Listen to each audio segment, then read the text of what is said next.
Deciding whether or not to learn the British way or the American way and dealing with all these quirks, which brings up the big question we set out to explore.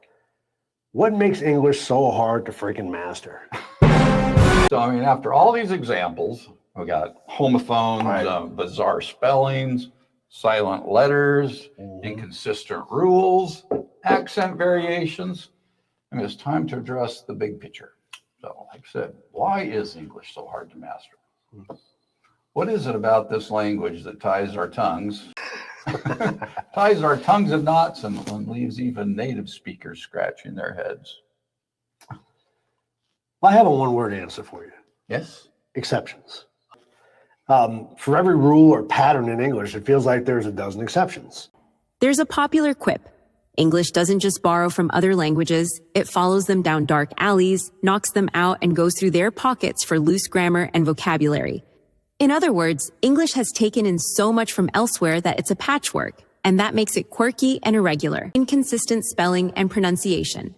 There are countless irregular spellings, rough, dough, kernel, island, etc. You just have to memorize how each word sounds.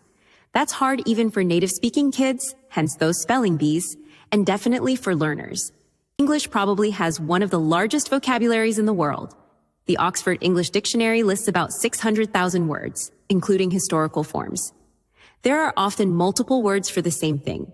Thanks to that double heritage of Germanic and Latinate words, a learner has to figure out slight nuances between synonyms and which one to use. English is full of phrases that make no literal sense. Kick the bucket, meaning to die. Spill the beans, to reveal a secret. Break a leg, to wish someone luck. Those are bewildering if you translate word for word. Phrasal verbs like give up, give in, give out, give away. One verb, give, changes meaning with each preposition. It's a lot to absorb. The sound-alike words, homophones we covered cause confusion. Also, homographs, words spelled the same that sound different, like lead to guide, versus lead, the metal, tear, rip, versus tear. What comes from your eye dash can trip people up in reading. You have to infer from context which pronunciation and meaning to use.